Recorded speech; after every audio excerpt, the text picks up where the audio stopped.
So finally हम stoichiometry अब करने वाले स्टार्ट। स्टोशियोमेट्री का मतलब क्या है? देखो, स्टोशियोमेट्री का मतलब होता है कि it is the methodology, it is basically A science in which we can derive the method for how many moles of this much reactant we will get this much mole of products। मतलब basically एक quantitative relation बताता है stoichiometry. Suppose हमारे पास कोई एक reaction है, A plus B gives C plus D. एक ये रिएक्शन है सपोज। अब इस रिएक्शन में हम स्टोशियोमेट्री कैसे अप्लाई करेंगे? इस रिएक्शन की स्टोशियोमेट्रिक इक्वेशन क्या होगी?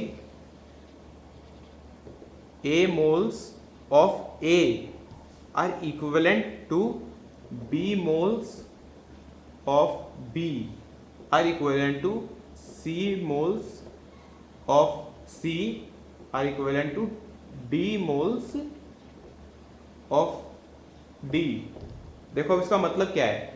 इसका मतलब है कि अगर हम A moles of A react कराना चाहते हैं B के साथ, तो B के मोल्स स्मॉल b अमाउंट में चाहिए होंगे। ठीक है, कि B के मोल्स स्मॉल b होने चाहिए और A के number of moles small a होने चाहिए, तभी ये रिएक्शन कंप्लीट हो पाएगी। और जब ये रिएक्शन कंप्लीट हो जाएगी तो we will get small c number of C moles and small d number of D moles. तो इसका मतलब क्या हुआ? जितने भी स्टोशियोमेट्रिक कोएफिशिएंट हैं that are basically determine the quantity, कि इस रेशियो में आपके रिएक्टेंट्स या प्रोडक्ट्स होने चाहिए। तो this is called stoichiometry. Suppose हमारे पास एक रिएक्शन है H2O, वाटर की फॉर्मेशन की, हाइड्रोजन प्लस ऑक्सीजन। इसको अगर बैलेंस करते हैं तो उसकी बैलेंसिंग हो गई। अब देखो इसमें स्टोशियोमेट्री कैसे अप्लाई होगी? Suppose we have 1 mole of oxygen. हमें सिर्फ इतना पता है कि हमारे पास 1 मोल ऑक्सीजन का और हमें वाटर बनाना है, तो हमें कितने मोल्स ऑफ हाइड्रोजन चाहिए होंगे to completely form water from this 1 mole of oxygen. अगर ऑक्सीजन का 1 मोल है मेरे पास, तो we would have to need 2 moles of hydrogen.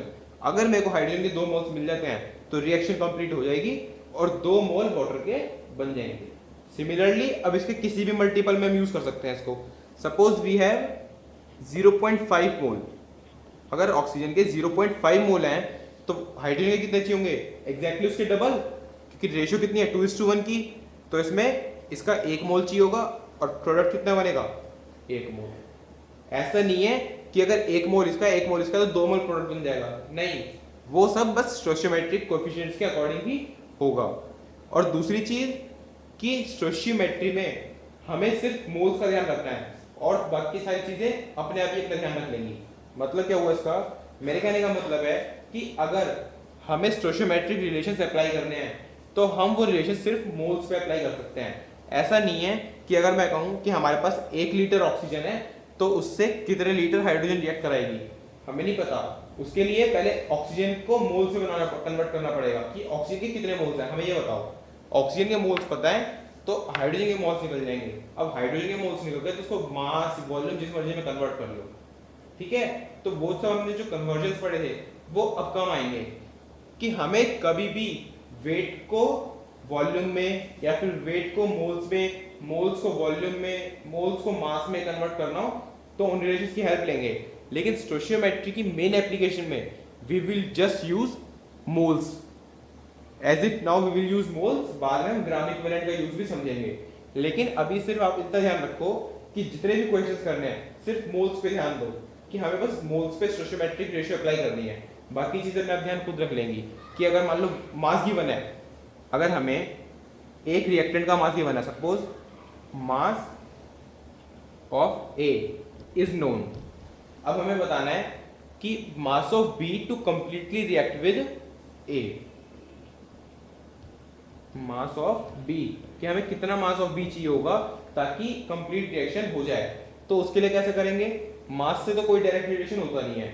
We will first convert this mass of A into moles of A, then the moles of A will tell us the number of moles required for B. Now when we have arrived at number of moles of B we will convert them into mass of B. बस ये simple सा logic रहेगा इसमें। तो अब इसके एक दो क्वेश्चंस देखते हैं, उससे हमें पता चलेगा कि ये स्टोइचियोमेट्री में होता क्या है।